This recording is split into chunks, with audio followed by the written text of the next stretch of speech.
ahora sobrevivimos después de la maravilla de Silvana. Voy a hacer propio, pero rapidito, el agradecimiento al doctor París, nuestro querido referente nuestro, y obviamente al presidente del Colegio de Psicólogos también por esta tarde aquí compartida. Y bueno, con este piso previo y necesario que nos brindó maravillosamente Silvana respecto de la ideología en la cual nos presenta el nuevo Código Civil y Comercial, vamos a tomar un poco el impacto fuerte que se genera en dos universos que son los universos centrales de intervención en la justicia de familia en general. A mí, por lo menos en lo personal, los dos universos únicos que me tocan, porque nuestro trabajo en la asesoría tiene que ver fundamentalmente con chicos, niños, adolescentes y con personas con discapacidad, que es un poco lo que vamos a ver ahora, y cómo el código en esta idea que partió, como bien lo expresó Silvana al comienzo, de este empoderamiento de la autonomía de los miembros de las familias y de las familias como distintos tipos y formas reconocedoras de esta multiculturalidad y de esta variedad de derechos humanos. Bueno, cómo incorpora este lugar o el no lugar que hasta hace un tiempo atrás tenían los niños y adolescentes, y también, por supuesto, las personas con discapacidad. Bueno, comparamos permanentemente en este escuchar recién aquello que ofrecía un código que, digamos, vale a reconocerlo también, ha sido magnífico durante, fíjense, 1871, es decir, el tiempo que ha regido y el agua que ha pasado bajo el puente detrás de este código, y con la realidad con la que nos encuentra este nuevo Código Civil y Comercial, que, bueno, mañana de pronto nos levantamos y allí vamos a estar con esta legislación en práctica. Ahora bien, ¿dónde se ubican los niños dentro de este nuevo escenario del código? Porque ¿dónde se ubican los niños, los hijos niños, de los que se hablaba hoy en el marco del ejercicio de la responsabilidad parental, en comparación de donde se ubicaban aquellos otros niños dentro de lo que es la familia del código de 1871, y que tantas leyes en realidad lo que han venido es a ir emparchando, ¿no? Es decir, ¿por qué salía una ley que modificaba lo que era la patria potestad? Bueno, para emparchar un poco aquella concepción del código viejo, del código originario. ¿Por qué sale una ley que reconoce el matrimonio igualitario? Bueno, para en alguna manera remediar también la omisión de derechos para las personas que pertenecen a otros colectivos minoritarios, mayoritarios, ya no sabemos, no sé si colectivos minoritarios, a otros colectivos, y que lo único que ejercen son estos derechos humanos también. Entonces, bueno, en ese escenario, claramente, el escenario actual no tiene que ver con aquellos que encontrábamos nosotros en la década y en los años del 1871, sino también con otros que, esa puedo ser yo, en algunos de mis tardes posiblemente, pero bueno, un escenario que claramente trae un desafío distinto a los roles tradicionales que tienen que cumplir también los padres. La madre, ¿no?, menor, el niño menor de 5 años, bueno, ¿por qué claramente está mejor con esa madre que la verdad no le está prestando demasiada atención a la hija, que lo único que quiere hacer es parecerse a su madre, aparentemente? Y en cambio, quizás otro padre trata de cumplir un poco este rol dentro de lo que es un concepto central que trae el nuevo código, y que es el de la democratización de los vínculos, ¿no? Esta idea de la democracia. Bueno, la democracia en el ámbito de una familia. Bueno, yo creo que en la vida a uno se le puede haber ocurrido en la propia infancia, los que ya pasamos la década del 40, algunas de las respuestas que por ahí se le ocurren a los niños de Mafalda, con esa filosofía mundana tan particular y que a mí en lo personal me encanta, de esta idea de lo democrático.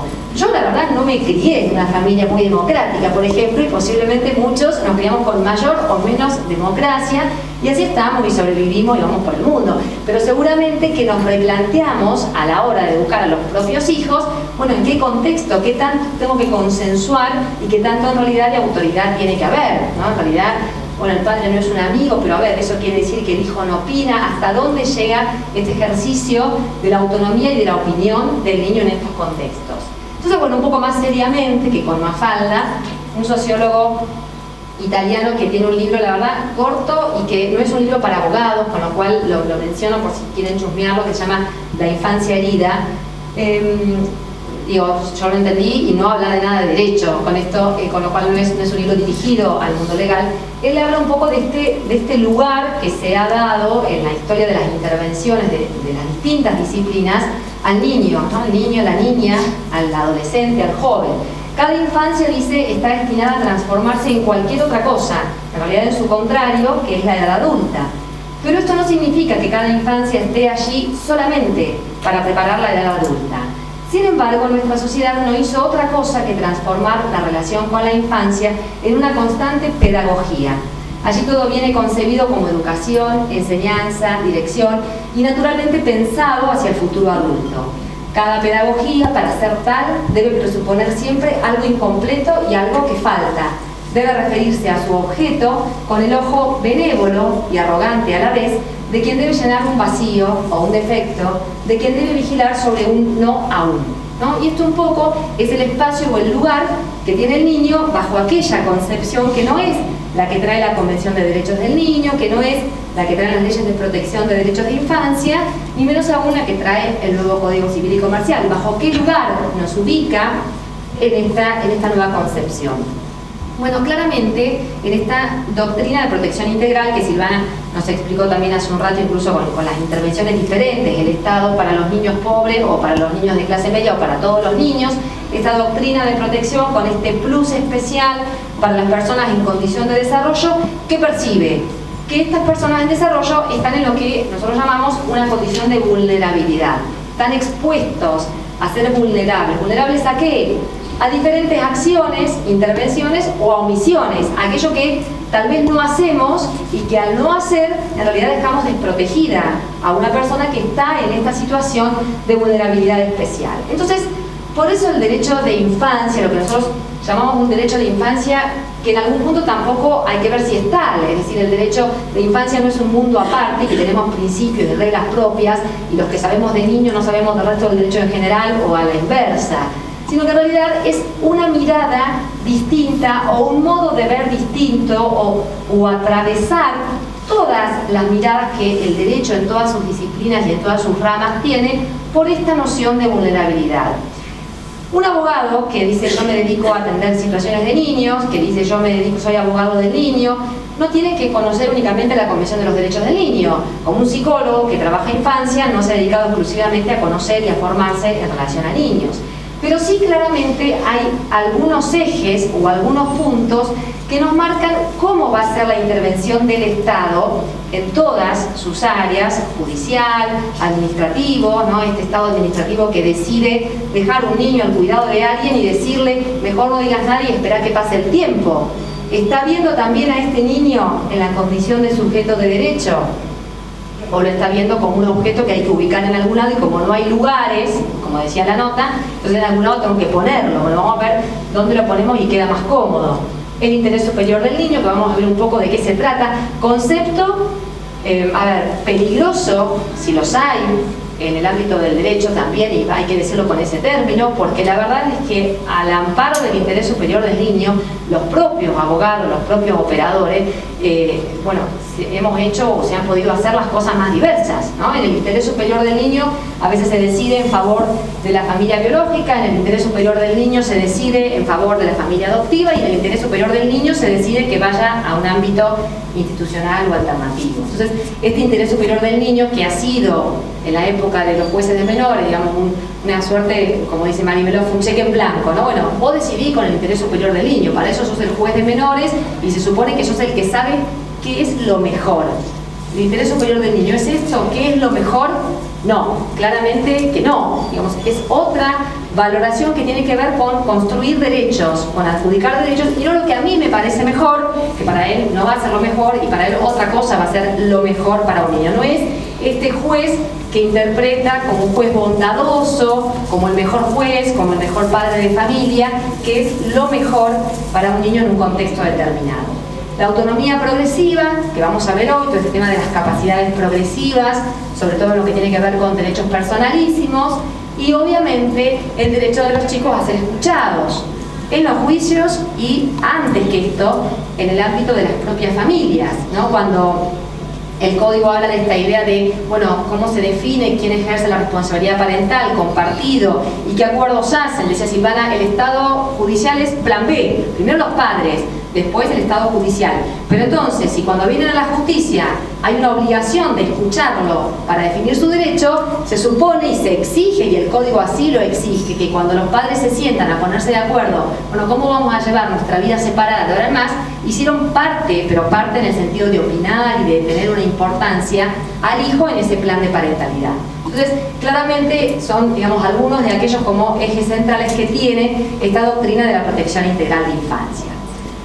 Bueno, el interés superior del niño es el principio más complejo y la verdad que en este sentido un aporte significativo lo tienen los dictámenes interdisciplinarios, los dictámenes de los equipos técnicos que trabajan en los juzgados. ¿Por qué? Porque justamente todo el esfuerzo en transformar este interés superior del niño en algo que no sea una opinión subjetiva del que tiene que decidir, ¿no? Si el defensor del niño tiene que pedir en función del niño, si el juez tiene que resolver en función del niño, bueno, claramente no, lo que no tiene que ser es una opinión subjetiva, digamos, mi propia escala de valores, y después voy a encontrar media biblioteca a mi favor que seguro que ubico, hay un argumento que me cierra. No, pero claramente la idea de la construcción del interés superior, que viene de la Convención de los Derechos del Niño como la consideración primordial, o una consideración primordial para atender en el momento de esta resolución, bueno, es la que más dolores de cabeza nos ha dado. Hoy Silvana explicaba esta suerte de jerarquía de organismos y de opiniones de las Cortes Internacionales, y bueno, para nosotros un valor constitucional, es decir, un valor igual a la misma jerarquía que tiene la Constitución y la Convención de los Derechos del Niño, lo tienen aquellos órganos que los organismos internacionales han decidido sean los intérpretes de los tratados. En este caso, el Comité de los Derechos del Niño va haciendo una suerte de traducciones o explicaciones de lo que significa cada uno de los derechos que reguló en la Convención. Y este Comité de los Derechos del Niño justamente, fíjense, se dedicó a una reunión de expertos que se dedican exclusivamente a tratar de traducir, o sea que algo tan claro no había, ¿no? Tenemos que tratar de traducir qué es lo que quiere decir este interés superior. Y en realidad este interés superior del niño quiere decir garantizar derechos. Toda decisión que se diga dictada en el interés superior del niño es porque está partiendo de afirmar que en realidad garantizó derechos, analizó los derechos del niño en juego y los garantizó al resolverlos. Y esa es la tarea más difícil en esa justificación del interés superior del niño. Entonces, el juez le va a preguntar al equipo técnico, al psicólogo, al trabajador social que vio la interacción de esa familia, bueno, ¿qué derechos se ven comprometidos en una u otra dirección? ¿Dónde está la subjetividad de este niño en esta o en aquella decisión? Aunque quizás en lo personal no es la decisión que más me puede convencer como persona en mi individualidad. Y bueno, justamente aquí el comité dice cuidado con esta idea de la flexibilidad, cuidado cuando uno quiere traducir desde cualquier profesión, porque el interés superior es una pauta no solamente para los abogados, es para todas las medidas que tomen todos los responsables que trabajen con niños de cualquier órbita del Estado. Cuidado con esta idea de la manipulación. Y vino bárbaro que Silvana comentó el caso de Atala Rifo desde la perspectiva de las formas familiares, es decir, el caso de Atala Rifo es un caso que nosotros podemos analizarlo, podemos sacarle su riqueza, no solamente desde la protección de los derechos humanos de los adultos, en este caso de la protección de los derechos de la madre con orientación sexual homosexual, que tenía el derecho a formar una familia, y que la Corte de Chile le dijo, bueno, mire, usted eligió, ¿no? O sea, usted prefirió ser lesbiana, usted prefirió ser lesbiana, dijo que no quería ser madre. Eso es un poco más o menos lo que la Corte chilena le dijo. Usted antepuso sus preferencias personales, así textualmente se lo dice la Corte de Chile, y entonces ahora, bueno, en función de eso usted no me pasa el test para la maternidad, ¿no? Y entonces la Corte Interamericana de Derechos Humanos le dice, mire, el derecho a la libre orientación sexual, a elegir mi preferencia sexual, no es que me dejen ser gay, por decirlo de una manera burda. Pero lo sabemos, que uno no tiene que pedir permiso a nadie para esta cuestión, sino que en realidad es que el Estado me va a proteger en todas las consecuencias que esa preferencia personal tiene, y que por haber elegido eso no me va a discriminar, ¿no? Si el Estado, como nos comentaba Silvana, el Estado decía, bueno, Chile, un país, vamos con esta cuestión más conservadora tal vez, y bueno, decía, las niñas van a ser mal vistas, ¿no? Van a hacer ahí el comentario a la salida de la escuela, uy, mira, van las nenas de las dos. Y esto es lo que se quiso proteger. Entonces, mirada de interés superior del niño para la Corte de Chile. Vamos a protegerlas. ¿Vamos a protegerlas de qué? Del escarnio social, de que no sean señaladas con el dedo cuando salen de la escuela, que no se hable de ellas como las hijas de las dos mujeres, la madre encima jueza, un personaje famoso. Entonces, el interés, en función de este interés superior de las niñas de protección, ahí tengo una mirada del Estado en mirada de protección. Es una forma de protección. Entonces, cuidado que ahí la Corte Interamericana hace este estándar que Silvana nos explicaba respecto de las especulaciones, los estereotipos, los prejuicios que no podían existir y que tiene que ver con justamente construcciones fundadas en, estamos hablando de una Corte Suprema de Chile, ¿no? Un juez, digamos, individual que después tiene un derecho a una revisión, ¿no? Corte Suprema de Chile. Y en ese sentido lo toma también el Código Civil y Comercial. ¿Por qué el Código Civil y Comercial dice esto? Bueno, justamente por esta influencia, ¿no? Nunca cuando un juez resuelva cuál es el interés superior del niño en materia de idoneidad para la custodia, y lo mismo cuando un perito analice cuál es el padre más idóneo para ejercer una custodia, nunca va a tener que ver con otra cuestión que no sea el dato concreto, es decir, los perjuicios concretos que realmente en este caso puede acarrear al niño. Y entonces me pareció interesante traer este caso porque es un caso donde justamente la participación técnica de los operadores del juzgado, del equipo técnico del juzgado, tuvo realmente mucha relevancia en la solución, y es un caso bastante reciente y bastante, por así decirlo, con algún condimento de estos casos más novedosos o con los nuevos desafíos que presenta el derecho de familia. Esta es una situación resuelta en la provincia de Córdoba a finales del año pasado, donde unos niños que habían vivido una situación de maltrato y abuso, pero realmente grave y dañino, de parte de su madre de origen, y con mucha consecuencia a nivel psíquico, ¿no? A nivel físico, del desarrollo, digamos, dificultades en el desarrollo de su infancia, y también a nivel psíquico, con una grave afectación a su salud. Muy bien, quedan al cuidado de este señor P, de feo. Este es un señor que tiene a su cuidado estos niños y los empieza a asistir y a rescatar un poco de toda esta situación de daño establecido en su infancia. Muy bien, están al cuidado de él, y después de estar 6 años bajo este cuidado de una especie de guarda simple, este señor comparece en la causa nuevamente y diciendo, bueno, ahora no soy más, vamos a ponerle Pedro, por decirlo de alguna manera, y ahora soy María. ¿Por qué? Porque en función de otra ley que hemos tenido hace relativamente poco tiempo en el país, que es la ley de identidad de género, que permite esta posibilidad de valorar o valorizar la identidad autopercibida. Yo nací y toda la vida fui inscripta y me desarrollé con un nombre femenino y con una identidad, porque el nombre es nada más que esto, el reflejo de esta identidad, y en realidad me siento hombre, pues entonces, sin necesidad de ninguna otra prueba, ni ninguna acreditación, ni someterme a 800 pruebas que digan que no me siento un cachito mujer todavía, y que en realidad me siento de esta manera, cosa que uno no lo va a hacer por divertirse nomás, sino que se supone que hay realmente una cuestión estructural donde la identidad está realmente en crisis, y una cuestión angustiosa para la persona.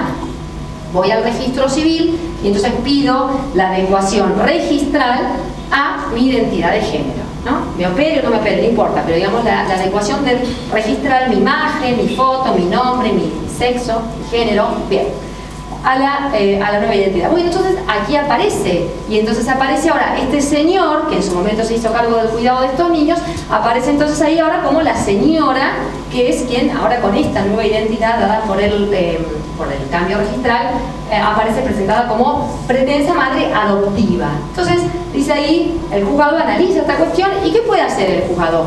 Tomar la opción, ¿no?, al estilo de la Corte de Chile, decir, bueno, a ver, cuidado, la madre transexual, incluso, en realidad, el mérito mayor que tiene esta ley nuestra de identidad de género argentina es haber traído esta idea de despatologizar la cuestión de la identidad de género y la transexualidad vista como enfermedad. Hasta hace poco estaba incluida en el DSM, ¿no?, en los manuales que ustedes conocen muy bien, como un trastorno, ¿no? Algo no está bien, hay un trastorno en este sentido.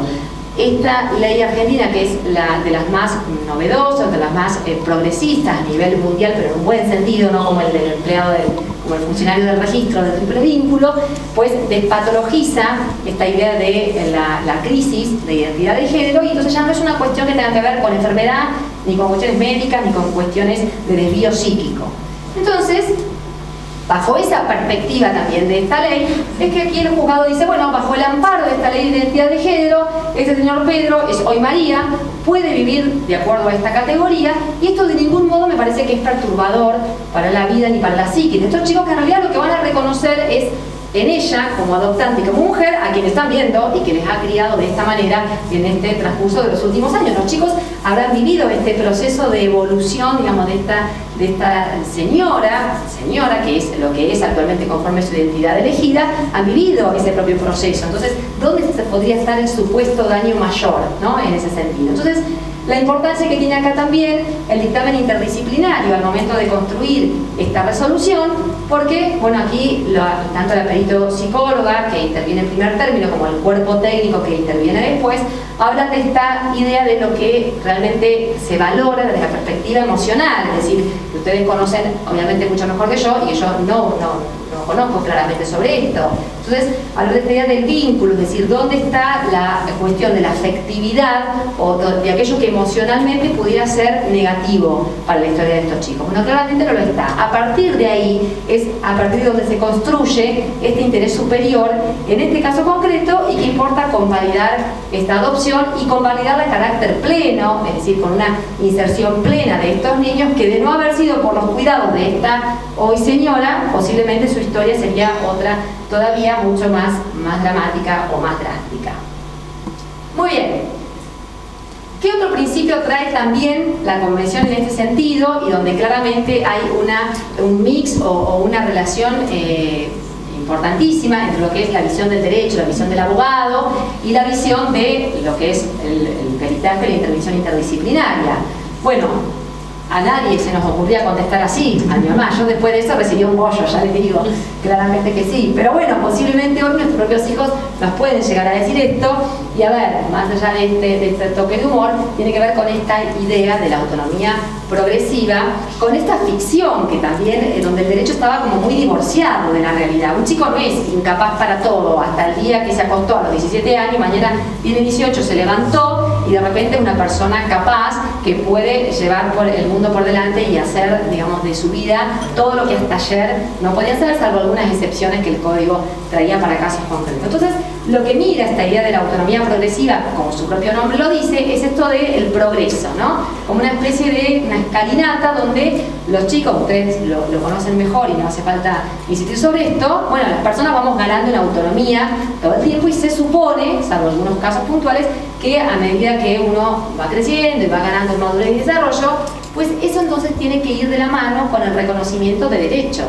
Si yo voy generando madurez y no es la misma madurez en la sala de jardín de infantes que en la secundaria, bueno, pues claramente esto tiene que tener algún impacto a la hora de poder tomar algunas decisiones, de poder por ahí, el punto que me falta está respondiendo esto, bueno, no se le puede vender cualquier cosa a este chico, digamos, alguna respuesta distinta tiene. Y este derecho de autonomía progresiva que surge de la Convención de los Derechos del Niño no era un principio que nosotros tuviésemos incorporado dentro de nuestro Código Civil. Entonces, en realidad fue acá la jurisprudencia, las leyes de protección integral, los fallos que empezaban a reconocer derechos a los chicos. Bueno, pero ¿por qué? A pesar de que no tenga la edad puede casarse, pero sin embargo, a pesar de que no puede la edad, puede tomar una decisión respecto a su cuerpo. A partir de ahí es la labor, ¿no?, de hormiguita, por decirlo de alguna manera, que empieza a poner en crisis esta idea de la incapacidad de los menores incapaces para empezar a ingresar esos otros componentes que son ya distintos a lo que es puramente jurídico, ¿no? Entonces, así el nuevo Código Civil y Comercial hace un cambio, la verdad, radical para nosotros, para los abogados, y obviamente ustedes lo van a poder apreciar en ese sentido, que es esta idea de no hablar más de términos puramente jurídicos, cuando de lo que hablamos es de la aptitud de las personas para poder tomar decisiones, ¿no? El código ya no habla de estas ideas de incapaces, es decir, menores de edad son todas personas incapaces que no pueden tomar decisiones y que para eso tienen padres que los reemplazan y los sustituyen, y el chico por ahí opina, pero bueno, sí, vos opinás, pero mira, hacemos como dice mamá, como dice papá. Y las variables que traen son bien empíricas, en realidad, ¿no? Son variables con las cuales ustedes se van a identificar todavía mucho más fácilmente y que tienen que ver con esta idea de la edad. Hay alguna razón que justifica y que explica que a determinadas edades es de suponer que se va ganando en la adquisición de una determinada madurez, una determinada autonomía y desarrollo, que van de la mano con eso, y a su vez este grado de madurez suficiente. ¿Es un sistema más sencillo? Seguramente que no. Seguramente que va a ser un sistema más complejo. ¿Por qué? Porque va a haber que analizar en el caso concreto, en relación a los actos de los cuales estamos hablando, si este niño o este joven cuenta con la madurez suficiente para ese acto. Por eso el código habla de suficiente. ¿Suficiente para qué? ¿Será la misma madurez para decir si me pongo un piercing que para decir si me quiero casar, si tengo 15 años? Claramente que no. En algún caso van a analizar un poquito más este grado de madurez que en un caso que tiene que ver con alguna decisión más intrascendente o donde no se mira tanto este mix de la edad y del grado de madurez. Y también esta diferencia de la cual también había hablado Silvana, que trae el código, de algún tipo de distinción o categoría que tiene que existir entre los niños y los adolescentes. Ya vamos a ver ahora que cuando hablamos de la situación de los mayores de 13 años, de 13 hasta que cumplen los 18, que es la mayoría de edad, el código ya hace un reconocimiento donde ya presume que hay una madurez distinta de la que tiene el niño de 5, 6, 7 años. Claramente este adolescente tiene una madurez distinta que le va a permitir tomar algún tipo de decisiones, incluso muchas veces sin la presencia o sin la participación de los padres. Entonces, esta distinción entre niño, ¿no? Persona menor de edad, niño y adolescente, aparece con este piso de los 13 años. ¿Dónde surgió todo esto, no? Porque como explicaba Silvana ahí al comienzo, este código es fruto del trabajo y del pensamiento de especialistas calificadísimos que han analizado no solamente el historial de la práctica en materia de chicos y en materia de intervenciones con familias, sino también sobre todo lo que la jurisprudencia, los fallos de los jueces han venido reconociendo y lo que distintas leyes que ya tenemos hoy vigentes, como ahora mencionamos hace un ratito la ley de identidad de género, también hayan venido construyendo en este sentido. Y fue en el ámbito de salud, para todos los que, no sé si aquí hay gente que trabaja en el espacio de hospitales o clínicas o instituciones o salas barriales y demás con contacto con decisiones en el ámbito sanitario, bueno, pues fue allí donde comenzó a hacer, en primer lugar, crisis esta idea de las personas menores de edad como personas incapaces, digamos, ahí a la hora de tomar decisiones sanitarias, porque son aquellas decisiones donde tengo que poner el cuerpo. Entonces, si tengo que poner el cuerpo, por más que sea un chico de 13 o de 14 o de 15 o de 11 años, algo se supone que me van a tener que preguntar o que lo que diga alguna importancia tiene que tener, más allá de aquello que decidan mis padres o que decidan los médicos en algún punto, con esta idea de, bueno, del paternalismo, ¿no?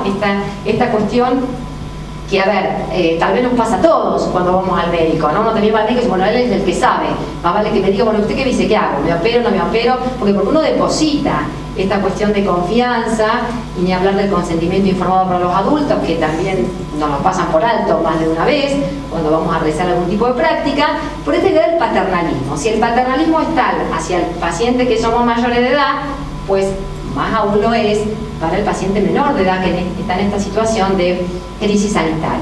Entonces, empieza acá este quiebre de este sistema de incapacidades que, a ver, en el ámbito sanitario también tiene que ver mucho, y hay que decirlo también, con la cuestión de la responsabilidad profesional.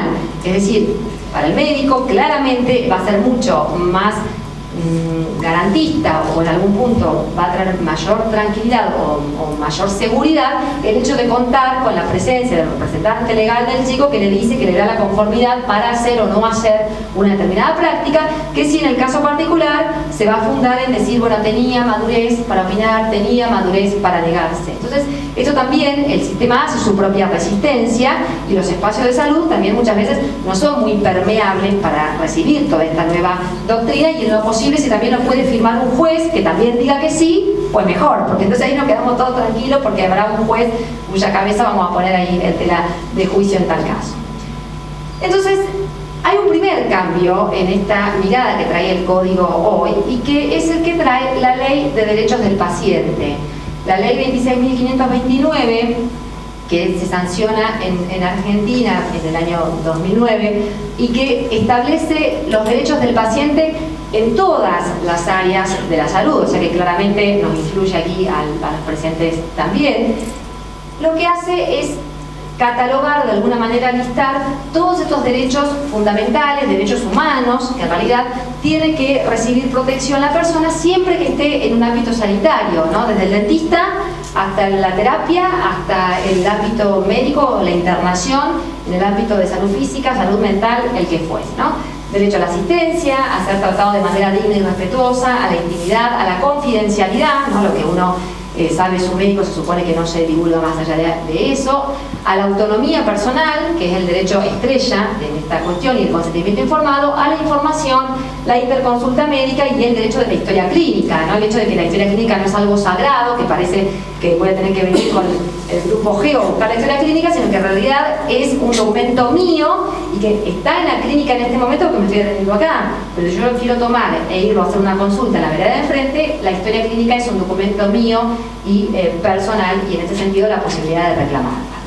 La autonomía decíamos que es el principio estrella en materia de lo que tiene que ver con cuestiones en salud, porque tiene que ver con justamente esta cuestión de la decisión del proyecto de vida. Cada uno, y mejor que uno mismo, nadie, sabe cuáles son las decisiones que puede validar y las decisiones que no quiere, o los actos por los cuales no quiere pasar y las situaciones que no quiere soportar en relación al cuidado del propio cuerpo. Cuando por ahí a veces se ven estos conflictos que se plantean respecto de las decisiones personales de adultos, si quiere recibir un tratamiento médico, si no quiere, si prefiere morir en vez de que le tengan que amputar una pierna porque entonces si no, no va a tener sobrevida, y dice, esto para mí no es una vida digna, para mí vivir enchufado años a una máquina que me dé soporte vital artificial no es una vida digna. ¿Cómo hace un tercero, médico, operador, juez, gabinete, comité de ética del hospital, interdisciplinariamente, cómo hace para medir todavía más justamente cuál es la verdadera voluntad o la verdadera decisión autónoma del proyecto de vida? Mi proyecto de vida no es el proyecto de vida de otro. Entonces, esta necesidad de respetar este derecho de autonomía es el principio central en las leyes que tienen que ver con la protección de los pacientes. Y a partir de ahí deriva este otro principio, que es el de consentimiento informado, y que en el nuevo código aparece otra vez explicado o especificado a qué se refiere con esta idea del consentimiento informado. A ver, es el consentimiento informado, esa planilla en blanco que entre tantos papeles de la obra social hizo Agustina acá también. Bueno, no, esa no es la idea del consentimiento informado. Una cosa es que en la práctica a veces se maneje de esa manera y otra cosa es que esto lo sea. En realidad el consentimiento informado es un proceso. Es un proceso donde sí hay una declaración de voluntad que si firmé se supone que estuve de acuerdo. Pero para llegar a esa firma es el signo que lo que muestra es todo este proceso que se supone o que la ley quiere, que el código quiere que uno tenga que pasar, sea mayor o sea menor de edad, donde me han informado, me dijeron qué opciones tengo, qué alternativas tengo, qué efectos me va a traer la práctica, si va a traer efectos positivos, si va a traer efectos negativos, si puedo buscar un procedimiento alternativo, qué riesgos hay si digo que no y qué riesgos corro si digo que sí. Entonces, en función de toda esta multiplicidad de información que yo tengo, puedo decir, bueno, me someto a tal práctica o no, mejor que no, prefiero ver cómo me va de esta manera y no operarme o no aplicarme tal terapéutica.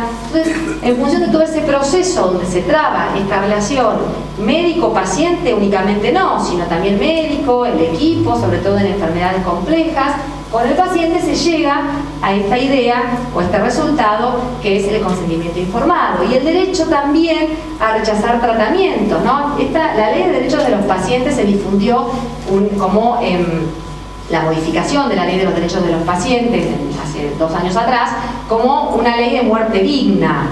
Y en realidad era una de las tantas modificaciones que había traído la ley de derechos de los pacientes y tenía que ver con esto del derecho a decidir de qué manera entender una vida digna y cuando esta vida digna se entiende que ya es indigna, es decir, que no es una vida en condiciones en las cuales yo quiero vivir, que nada tiene que ver con la eutanasia, ¿no? Es decir, con provocar, de una manera activa, provocar la muerte de otra persona. Pero es decir, bueno, ¿qué es desproporcionado para mí? ¿Hasta dónde quiero llegar? ¿Hasta dónde pongo el cuerpo? Tratamientos desproporcionados que den un sufrimiento desmesurado, que solamente provoquen prolongación artificial de la vida, ¿no? Conectada con mil de tubos, hidratado, y esta posibilidad de dictar directivas anticipadas. Bueno, si yo cuando salgo de acá tengo un accidente y me pasa, esperemos que no, una desgracia, bueno, ¿qué quisiera que otros decidan por mí? ¿Hasta dónde me mantienen en sobrevida y hasta dónde para mí, que quizás no voy a poder expresar voluntad en ese momento, sería un concepto de vida indigna, ¿no? Entonces, esto es lo que toma esta Ley de Derechos de los Pacientes y que también toma el nuevo Código Civil. Entonces, obviamente, esto que se llaman directivas anticipadas que la persona expresa y que deja asentadas, son aquellas que expresan este derecho a la autonomía en un sentido negativo y que, a ver, si nos damos cuenta, nosotros damos directivas anticipadas en este sentido, en el carnet de conducir, ¿no? ¿Usted donante o no donante? Nosotros te pregunta cuando va a renovar el carnet, donante o no donante, sí. Bueno, esto es una directiva anticipada. Esta cuestión también, lo mejor de esto es que no habíamos hablado bien de qué iba a decir cada uno, pero como que las mismas cosas se ve que nos da llamativo, de cómo se presentan las noticias también. Entonces sale todo el mundo a cuestionar por qué un testigo de Jehová se le ocurre morir y dejar que su esposa sufra, y sus padres sufran, y su hijo sufra, y un hijo va a quedar sin padre y una esposa va a quedar viuda, porque este testigo de Jehová caprichoso no quiere seguir viviendo, que lo único que tiene que hacer es dejarse transfundir la sangre y dejarse de jorobar. Así se presentan las noticias. Y en realidad esto tiene que ver con una concepción, la podemos compartir, no la podemos compartir, entender, no interesa.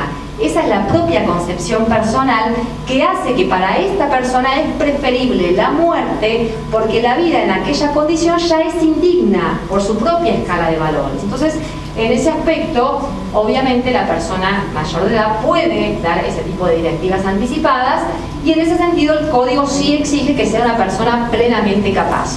Porque esto, vamos a ver ahora, porque hay algún reconocimiento a la autonomía de los niños, pero para una decisión tan límite como decidir si voy a querer desconectarme de esta manera, si no voy a tolerar un tratamiento que me garantiza vivir, y ahí realmente se exige que la persona tenga plena capacidad, es decir, al menos es una persona mayor de 18 años, porque ahí presuponemos que el grado de madurez es un grado de madurez elevado.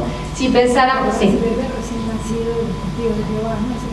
Claro, bueno, un caso que tuvimos también hay un domingo de estos divertidos que a veces ocurren, también de un niño que era recién nacido, donde llama el hospital materno infantil con los padres que no daban el consentimiento para la transfusión de sangre. Entonces, esas cuestiones excede el marco de protección. Uno siempre piensa, la familia, los padres son los que en primera medida protegen, claramente sí. Si el padre fue el que tuvo el accidente y hay que transfundirlo, nadie se va a meter con ese padre que es un adulto y que puede tomar ese tipo de decisiones, pero no cuando la decisión tiene que ver con el derecho de un tercero, en este caso el hijo, que obviamente no puede expresar una voluntad respecto de esta cuestión, sobre todo siendo un bebé como era en este caso de corta edad. Entonces en ese caso sí está autorizado el Estado a reemplazar la voluntad de los padres, el juez a reemplazar, en ese sentido decir, bueno, lo autorizo al médico a que vea la práctica, tampoco le dice transfunda, lo autorizo a que vea, si la práctica es transfundir, transfúndalo, si usted con esto va a salvar la vida,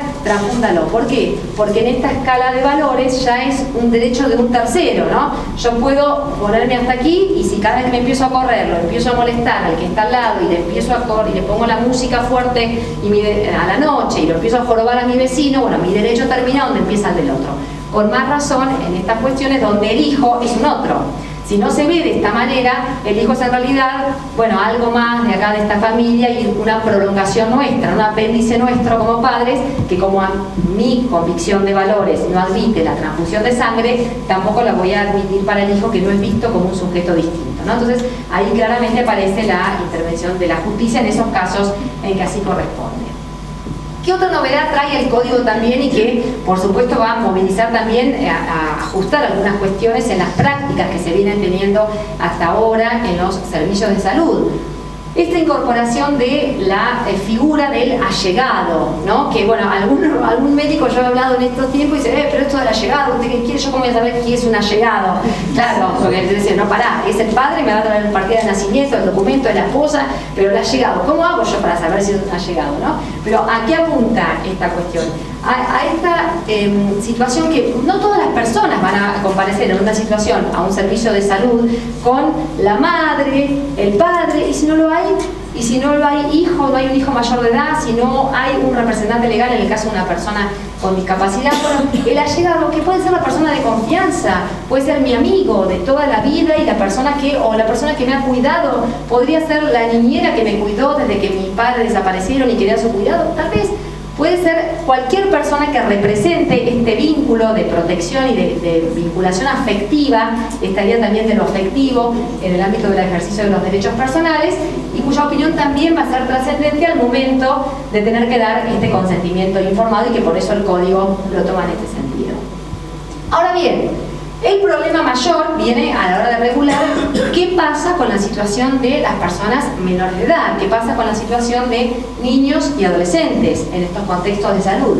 Y ahí es donde empieza a hacer crisis esta idea de la capacidad y donde empiezan a darse los primeros supuestos de aquello que en otros países, no, porque esto arranca hace muchísimos años en otros países, es la llamada mayoría anticipada para lo que tiene que ver con cuestiones médicas. Si quizás un paciente de 18 años puede tomar todo tipo de decisiones y en la sala de al lado tengo una paciente de 17 años y 6 meses y a esa paciente de 17 años y 6 meses le niego todo tipo de decisiones, pues entonces notoriamente ahí hay una cuestión donde no estamos viendo otros factores que no son nada más que la capacidad jurídica y que no son nada más que la edad. Entonces, a partir de ahí, en el ámbito sanitario se empieza a analizar esta cuestión de la madurez suficiente o la mayoría anticipada como condición natural suficiente para tomar una decisión informada. Y esto, para nosotros, digamos, viene con este caso de Gran Bretaña, pero igual no porque les interese a ustedes un caso así, pero para poner un poco de ejemplo dónde surgen estas cuestiones, ha sido en lo que ha tenido que ver con el ejercicio de derechos sexuales. Es como la materia, digamos, donde empíricamente uno más fácilmente ve que no estamos hablando de esperar hasta los 18 años para que un chico, una chica, un adolescente ejerza sus derechos sexuales y diga si quiere mantener una relación con otra persona, o si cómo tiene que cuidarse, o qué métodos puede elegir, o mejor infórmenme para ver qué puedo hacer para no contraer una enfermedad infectocontagiosa, etc. Y en este caso es un caso viejísimo, pero que fue tomando toda la doctrina sanitaria de estas ideas a partir de allí. Bueno, esta era una mamá que tenía 5 hijas mujercitas, y donde, bueno, ahí la ley de sanidad pública permitía que estas chicas fueran solas al médico y que entonces, bueno, pidieran asesoramiento, usted dígame cómo me cuido. Entonces esta señora se horroriza, digamos, porque, bueno, ¿cómo puede ser que si yo no doy permiso a mis hijos para que ejerzan su salud sexual, pueda venir el Estado, un médico, a informarles? Entonces ahí se empieza a clarificar, bueno, esto no tiene que ver con su patria potestad o con su responsabilidad parental, porque esto tiene que ver con derechos personalísimos de sus hijas, que si están en edad fértil, en edad de mantener una relación sexual consentida, claramente pueden pedir información sobre eso, y en eso no va por la órbita de su representación, por lo que usted autoriza, sino que eso va por el propio ejercicio personalísimo, a pesar de que no es una persona mayor de edad. El Estado tiene una obligación de cuidar la salud, y si en casa no se quiere hablar de educación sexual, este era el debate. En mi casa no se habla de eso, decía esta gente que iba con la Liga de Amas de Casa. En casa no se habla de sexo a los 16 años o a los 14. ¿Por qué? Si mi hijo va a usted a preguntarle a un centro de salud y usted le puede dar un preservativo. Si en mi casa yo no quiero que esas prácticas ocurran, entonces ¿por qué el Estado se mete en mi familia? Y bueno, el Estado se mete en su familia porque la persona que quiere llevar adelante la práctica es otra persona, es su hijo, no es usted. Y es una persona que tiene una cierta autonomía. Desde el momento que viene a preguntar, algo ya le está inquietando. Ganas tiene, diríamos, hablando de los criollos. Entonces, desde el momento en que viene a preguntar, bueno, hay una inquietud. Si hay una inquietud, al contrario, tengo que pensar que hay una madurez en este chico, porque por lo menos viene y pregunta, se asesora, quiere cuidarse, quiere saber. Entonces, ahí la justicia rechaza la posición de estos padres y dice, no, esto es un derecho personalísimo que va por fuera de esta representación de los padres, de la patria potestad, y etcétera, etcétera, y los hijos pueden decidir por sí solos, sí, por sí solos pueden ir y pueden pedir métodos anticonceptivos.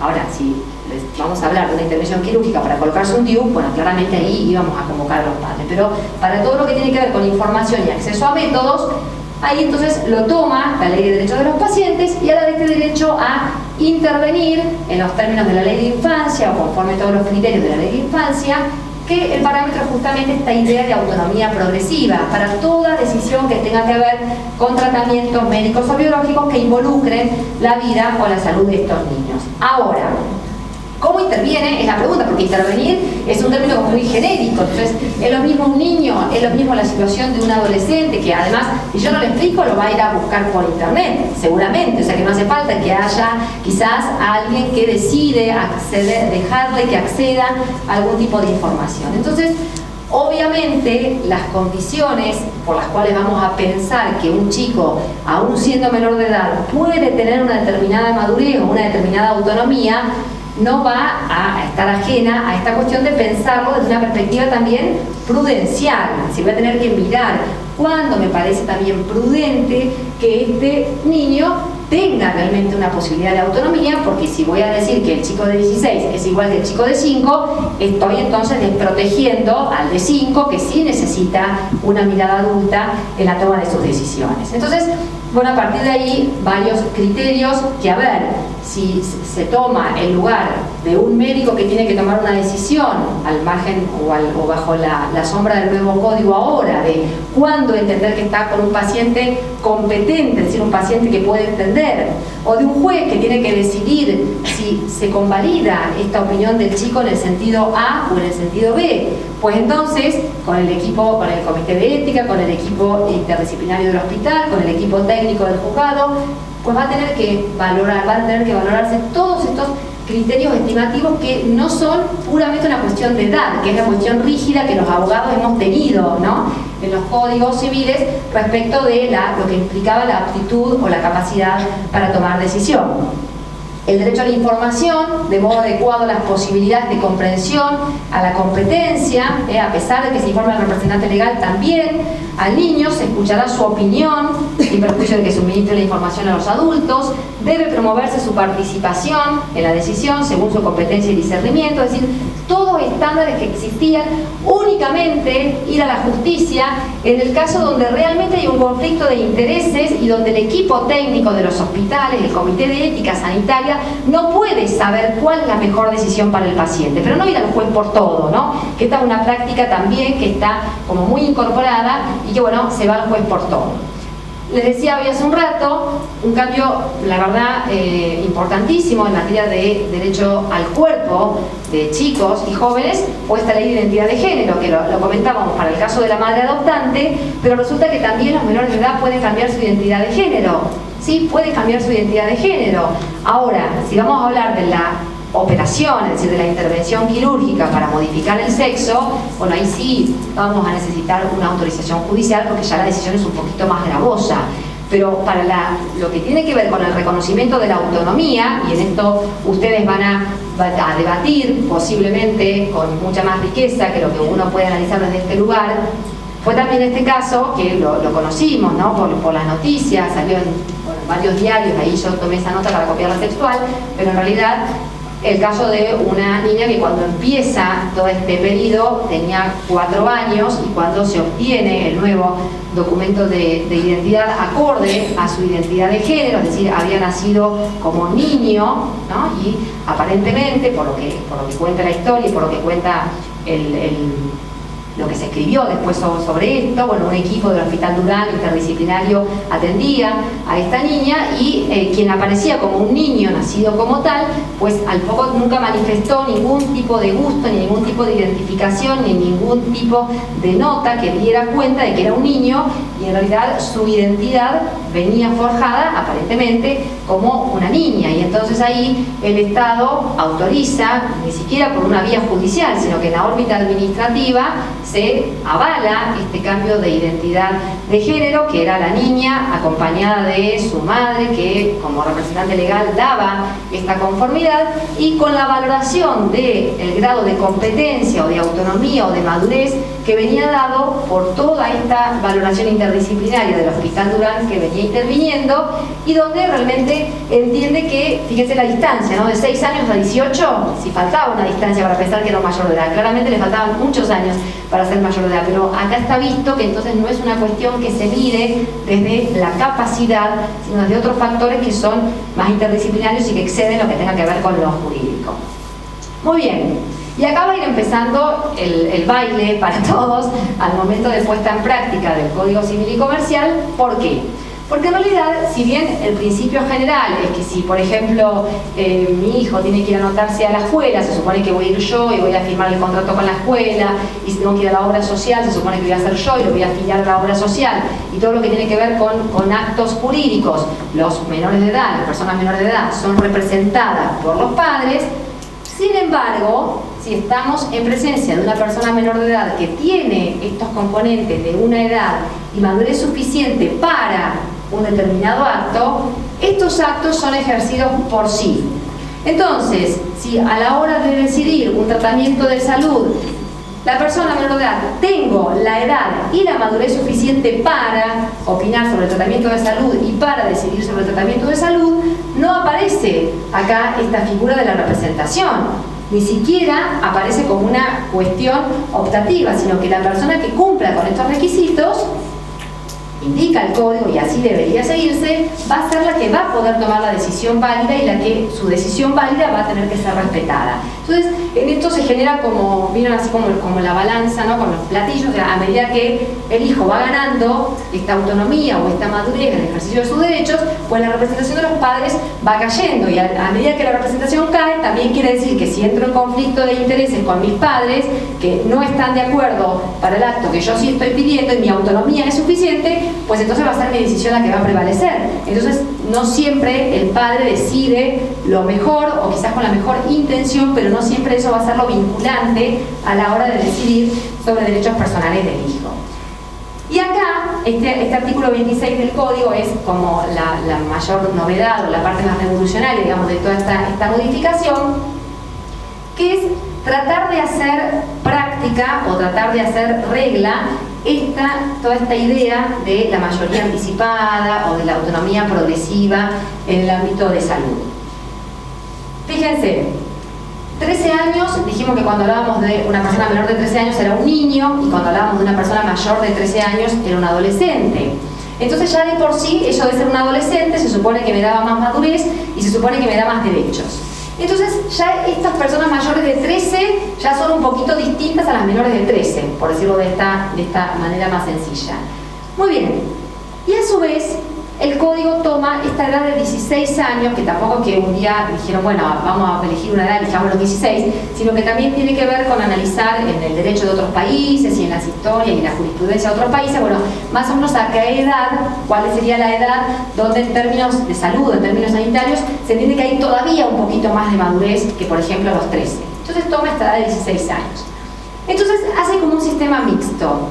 Por un lado, esto que tiene que ver con la edad y la madurez que presenta un chico en esta franja etaria. Supongo que de 13 a 16 hay una madurez que ya es un poquito importante.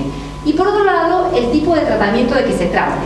Si es un tratamiento que no es invasivo, no le compromete su salud, no le compromete ningún tipo de riesgo a su vida o a su integridad física, entonces voy a presumir que si el chico viene y me pide el tratamiento como organismo de salud, ese tratamiento se lo tengo que brindar.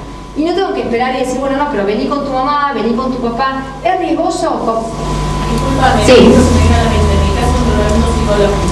Sí, hoy hablábamos, exactamente. Bueno, hoy hablábamos de eso justamente en el corte. No es un tratamiento invasivo en el sentido que está dicho acá, porque luego habría que ver qué es lo que se entiende entonces por tratamiento invasivo. Entonces, bueno, invade cuestiones de sí, o sea, obviamente voy a trabajar conmigo misma, pero no es una cuestión invasiva en el sentido que está pensado acá, que está pensado para todo aquello que tiene que ver con injerencia médica o injerencia de salud donde se pone el cuerpo de una manera distinta. No provoca un riesgo para su estado de salud, en principio no, porque se supone, o si no ustedes no sé qué están haciendo todos acá, porque se hubieran dedicado a otra cosa, se supone que no es riesgoso hacer terapia y empezar un tratamiento de salud, entonces se supone que no lo es.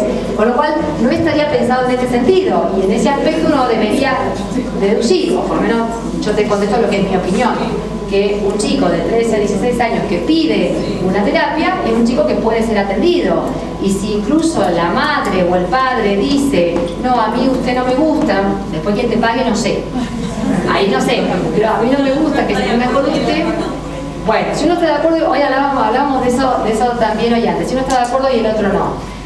En realidad, hoy en día, sí, a ver si ahora después cerramos la idea en todo caso con Silvana, por si se me pasa alguna cosa, pero si hoy en día vos atendés a un paciente en consulta y viene con su mamá y dice, mi hijo, porque bueno, si los padres están de acuerdo no creo que vaya a tener un problema, pero viene con su mamá, vive conmigo y entonces el otro padre no está de acuerdo en que lo atiendas vos.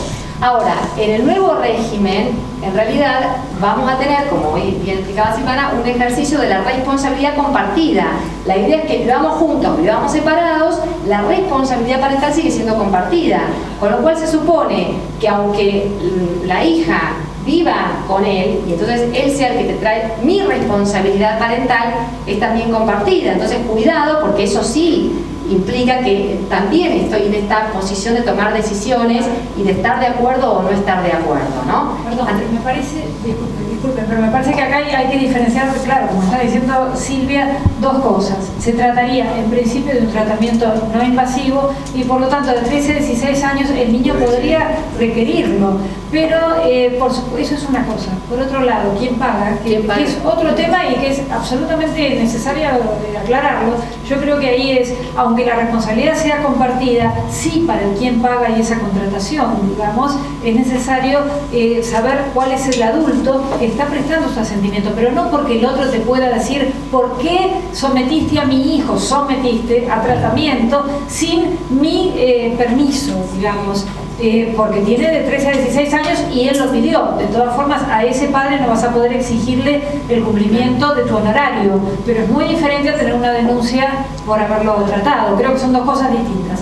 Vos podés hacerlo porque no es un tratamiento invasivo de los 13 a los 16 años. Ahora, vení con tu mamá o con tu papá que te trajo. En general los chicos a los 13 años no es que buscan un psicólogo, creo yo, del listado llaman a la obra social.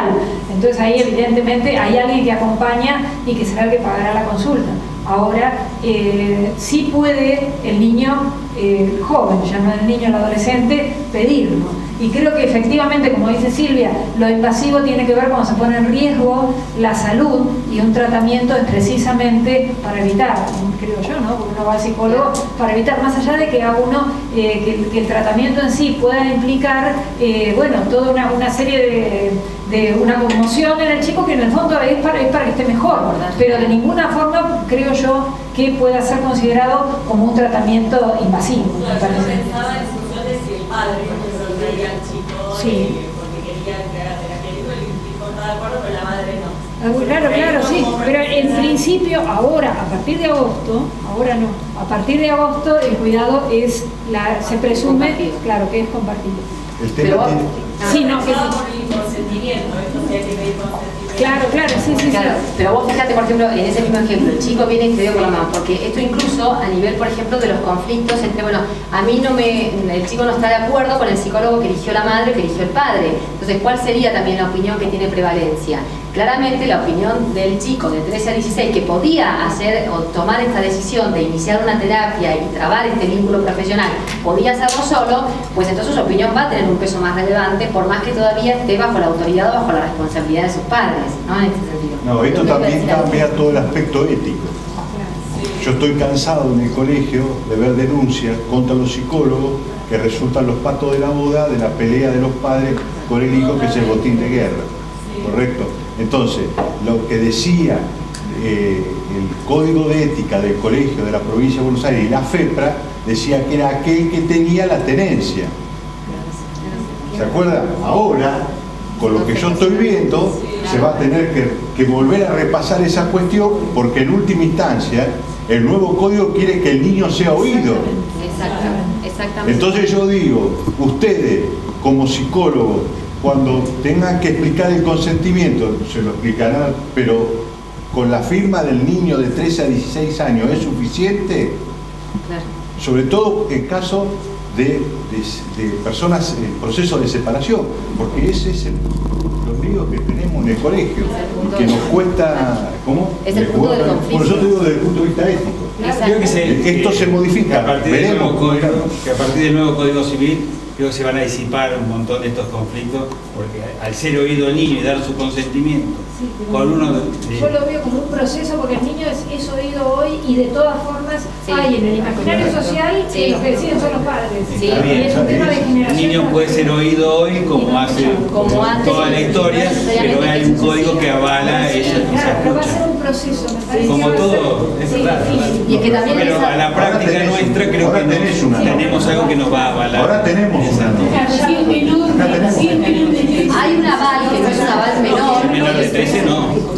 Hay un aval que no es un aval menor, que es una ley civil, un código civil que dice esto y que te avala en este sentido. Pero por eso la clarificación es de, bueno, ¿quién hace la contratación profesional? Porque es como en el médico, o sea, que el chico tenga la posibilidad de dar opinión respecto de la decisión del acto del tratamiento médico, no quiere decir que el contrato con la clínica o con el hospital o con la prepaga lo va a firmar el chico, porque digamos, esto no es una cuestión que tiene que ver con la capacidad contractual o la capacidad patrimonial que va por otros parámetros, sino con lo que tiene que ver con la toma de decisiones. Pero obviamente va a haber un adulto que va a estar asumiendo las obligaciones, en términos de obligaciones jurídicas, para los cuales no es de esa capacidad de la que estamos hablando, ¿no? Entonces, en ese contexto, por ahí es la diferencia. Lo cierto es que esto, digamos, sí aporta una espalda bastante importante, porque incluso el médico, a la hora de atender a un adolescente solo, y bueno, si viene para una práctica que no es invasiva, no compromete su salud ni su riesgo, pues entonces yo incluso tengo la obligación profesional de prestar ese servicio también, ¿no? Entonces, ahí vas a comentar algo así.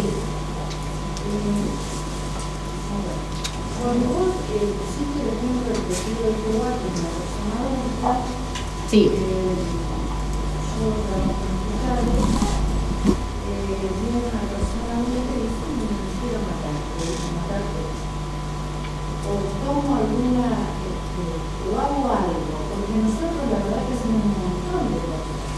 internando a la persona, hacemos un montón de cosas. Entonces, si yo sigo con esto, sí, dale, sí. de que vamos con el deseo, porque digo que va a querer morir, y el adulto lo decide, entonces quiere morir, lo deja. Lo llevo ahora a un chico, viene al consultorio de la obra social.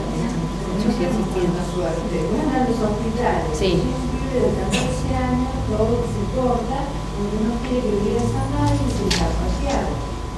¿Qué hago con lo confidencial? ¿Cómo miro hasta dónde lo digo? A ver, acá estamos hablando de la validación de la capacidad para el consentimiento para prácticas.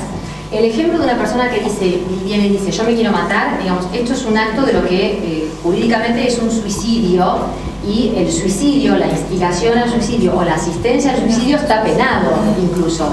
Penalmente, es un delito la asistencia o la instigación al suicidio o la omisión ante una persona en esas circunstancias, porque así al comienzo habíamos aclarado esto de, no estamos hablando de eutanasia, incluso el código dice, las prácticas eutanásicas se tienen por no escritas, y yo en la directiva anticipada puse, y yo quiero que en ese momento venga alguien y me inyecte una dosis de tal cosa para pasarme para otro mundo, eso es una directiva eutanásica que es para llevarme a la muerte, que eso es lo que está prohibido. También lo está prohibido que no haya la actuación o el ejercicio del médico, que su función es salvar la vida del paciente. Distinto es, si esa función de salvar la vida del paciente a cualquier costa toca o digamos pisa otros principios bioéticos y se transforma en esto del encarnizamiento terapéutico, o sea, te voy a tener con vida a como dé lugar, te intubo por acá, te inyecto por atrás, te conecto a una máquina, te pongo un respirador artificial, no importa ya en qué te convertiste, posiblemente te convertiste en un pedazo más de una máquina que sirve para mantener algo que al final no se sabe cuál es la persona y cuál es la máquina. Esa es otra cuestión donde yo como mayor de edad puedo decir, mire, hasta acá llegué, más no quiero poner mi cuerpo. Que no es el ejemplo que te entiendo perfectamente, el planteo que haces, porque de manera permanente, tanto con el Hospital Materno Infantil como con el IGA, trabajamos con esta cuestión de los niños adolescentes, pero también viene una consulta de un hospital, sin decir más detalle, donde se pregunta si a una joven de 14 años necesita una autorización judicial para hacer una ecografía transvaginal, que esa fue una pregunta que se nos hizo pidiendo un oficio a la asesoría, pues de ninguna manera que no. ¿Dónde está esta cuestión que esto sea una práctica, una evaluación, de un control, de una rutina, donde se necesita una autorización de un juez para hacer el tipo, es invasivo? Bueno, a ver, no es invasivo, no es de esto invasivo del cual está hablando. Entonces, también en esto... Ahí también puede haber un tema de salud mental de la persona que dice me quiero morir, evidentemente. Claro, eso es otra, porque a ver, la cuestión que tiene que ver con la protección en la vulnerabilidad, porque entonces no habría ley de salud mental, no habría incluso intervención compulsiva del Estado que interna a una persona. La persona dice, no quiero, estoy sana, estoy bárbaro, no quiero, me estoy colgando y no quiero. Esta persona, hay una cuestión de salud mental donde el Estado por algo está en las internaciones involuntarias. Y por algo la persona también va a ser privada de su libertad. Estamos hablando de consentimiento, exacto, no de ausencia por enfermedad. Exacto. O sea, la persona que fue evaluada en su aptitud, en esto que desde la biótica se habla de la competencia. Estamos hablando de una persona que está en posición de dar una valoración competente. En el caso de la persona que no tiene esta autonomía, sería como pretender validar que un chico de 2 o 3 años va a dar este consentimiento, ¿no? ¿Por qué? Porque falta esta competencia. La otra situación que vos pones de ejemplo de la persona que viene cortada y que quiere matarse, y lo vemos todo el tiempo con jóvenes, con adicciones, ese es el problema mayor, honestamente, que se viene también desde la justicia. Bueno, a ver, pero la voluntad, y no hay voluntad del tratamiento, no hay adherencia. Esa es otra cuestión que no tiene que ver con el consentimiento para someterse a la práctica, y la diferencia con las prácticas eutanásicas o las que tienen que ver con el suicidio, que son las que se dicen acá.